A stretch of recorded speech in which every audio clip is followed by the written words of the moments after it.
আনতকৈ বহু পৃথক এজন ব্যক্তি চকুৰে তেওঁ দেখা নাপায় সেউজীয়া পৃথিৱী কিন্তু মনত আছে দুৰ্বাৰ হেপাহ পৃথিৱীৰ সেউজীয়া নেদেখিলেও সেউজ বিপ্লৱেৰে মহানুভৱতা দাঙি ধৰাৰ প্ৰয়াস মনৰ আৰু হাতৰ দৃষ্টিৰে কৰি গৈছে নিজৰ কাম ওদালগুৰি জিলাৰ কলাইগাঁৱৰ ভেহুগুৰিৰ এওঁ হৰেণ নমু দাস তেওঁৰ কৰ্ম দেখিলে হয়তো কোনেও নাভাবিব তেওঁ যে দৃষ্টিহীন 30 বছৰ পূৰ্বে দুৰাৰোগ্য ৰোগত দৃষ্টিশক্তি হেৰুৱাইছিল এইগৰাকী হৰেণ দাসে তথাপিও তেওঁ হাৰ মনা নাই জীৱন যুদ্ধত মনৰ বলেৰে দেখুৱাইছে তেওঁ কৰ্ম সংস্কৃতি চকুৰ দৃষ্টিশক্তি হেৰুৱালেও মনৰ আৰু হাতৰ দৃষ্টিৰে কৰি গৈছে নিজৰ কৰণীয় কাম ঘৰৰ ওচৰতেই থকা মাটিত কৰিছে তেওঁ ভাতকেৰেলা লাও পটলৰ খেতি ঘৰৰ পৰাই পাচলিসমূহৰ ব্যৱসায় কৰে তেওঁ দৃষ্টিশক্তি থকাৰ দিনত পুতলা থিয়েটাৰৰ লগত জড়িত আছিল তেওঁ এগৰাকী তবলা বাদকৰ লগতে এখন শিৱশংকৰ নামৰ পুতলা থিয়েটাৰো চলাইছিল লগতে বহুকেইখন থিয়েটাৰৰ লগতো তেওঁ জড়িত আছিল মোৰ নাম হৰেণ নম দাস মই প্ৰায় 40-45 বছৰৰ পাছৰ পৰা মই দৃষ্টিশক্তি নহা হ'ল পুতলা থিয়েটাৰত ধৰক মই আগৰ পৰাই গান বাজনা কৰি থাকোঁ তবলা চবলা বজাওঁ পিছে কলাইগাঁৱত এখন পুতলা থিয়েটাৰ হৈছিল ৰঞ্জিত দে মালিক তেওঁৰ মই জানে যে মই এজন তবলিষ্ট সেই হিচাপত মোক একদিন মাতি নিছিল যে তুমি পুতলা থিয়েটাৰত যাবা নেকি নিয়ে যদি যাম মোৰো এইবিলাক সেই হক এটা আছে যিহেতু মই গানত জড়িত আছোঁ থিয়েটাৰত জড়িত আছোঁ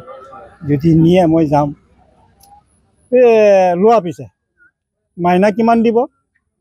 1,500 টকা দিম দে সেই 1,500 টকাৰ বিনিময়ত তেওঁৰ পাৰ্টিত মই কেইবাটা বছৰ খাটিলোঁ কাম কৰিলোঁ কাম কৰাৰ পাছত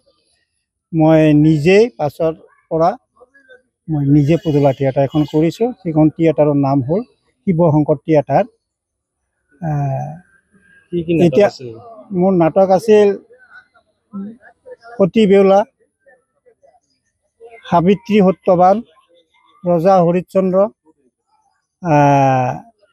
আৰু এটা নাটক আছিল সামাজিক নাটক এইটো নাটকটো হ'ল এক ফুল ধুমালি বুলি ঘৰতেই সৰুকৈ এখন গেলামালৰ দোকান দিয়াৰ লগতে বতৰৰ সকলো শাক-পাচলিৰ খেতি কৰি আহিছে বুলি তেওঁ জানিবলৈ দিয়ে নিজৰ পত্নী পুত্ৰৰ সৈতে সুখৰ সংসাৰ আছিল তেওঁৰ কিন্তু দৃষ্টিশক্তি হেৰুৱাই নিজৰ সংসাৰ চলাবলৈ এনেদৰেই মনৰ দৃষ্টিৰে নিজৰ সামৰ্থ্য অনুযায়ী কৰি গৈছে কাম তাৰ পাছৰ পৰা মই এই দোকান এটা চলাই আছোঁ আৰু এই শাক-পাচলি খেতি ভাতকেৰেলা খেতি পটল খেতি লাও খেতি এইবিলাক নিজে আইডিয়াৰ ওপৰতে কৰোঁ আৰু কৰিয়ে মই কোনো ৰকম জীৱিকাটো চলাই আছোঁ আৰু সেয়াই আৰু আমি জনাত আপোনাৰ ইয়াৰ পূৰ্বে দৃষ্টিশক্তি যেতিয়া আছিলে তেতিয়া আপুনি পুতলা থিয়েটাৰৰ লগত জড়িত আছিল কেনেধৰণে জড়িত হৈছিল এতিয়া আৰু ধৰক অসুবিধা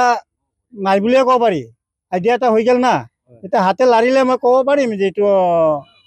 ইমান দূৰত্বত মোৰ ইমান গছটো আছে কি মেডিচিন দিব লাগিব এই গছবিলাক এই আগবিলাক মই হাতে লাৰি চাওঁ কিবা পোকা লাগছি নেকি যেতিয়া দেখা যাওঁ পোক লাগছি যেতিয়া আগটো মৰা হেন দেখা পাওঁ তেতিয়াই মই গম পাওঁ যে খেতিটোত এতিয়া ঔষধ দিব লাগিব দেখা নাপাওঁ যদি অলপতো হ'বই হ'লেও মই হাতে লাৰিলে গম পাওঁ যে এইটো 20 টকীয়া এইটো 50 টকীয়া এইটো 100 টকীয়া কেতিয়াবা অলপ অসুবিধা হয় হ'লেও আনক দেখুৱাওঁ অলপ এই পটল খেতি কৰিছোঁ আৰু এই ভাতকেৰেলা খেতি আছে লাও খেতি এটাও আছে লাও খেতিও আছে অলপ লাও খেতিটো সিমান সুবিধা কৰিব পৰা নাই কাৰণ আগতে পানী দিবাৰ সুবিধাটো নাপালোঁ বেলেগৰ ওচৰত হাত নাপাতি পাচলিৰ খেতিৰ লগতে গেলামালৰ দোকান দি পৰিয়াল পোহপাল দিয়া এইগৰাকী ব্যক্তি হৈ পৰিছে আন বহুতৰ বাবে প্ৰেৰণাৰ প্ৰতীক অসমীয়া প্ৰতিদিন ডিজিটেল ডেস্ক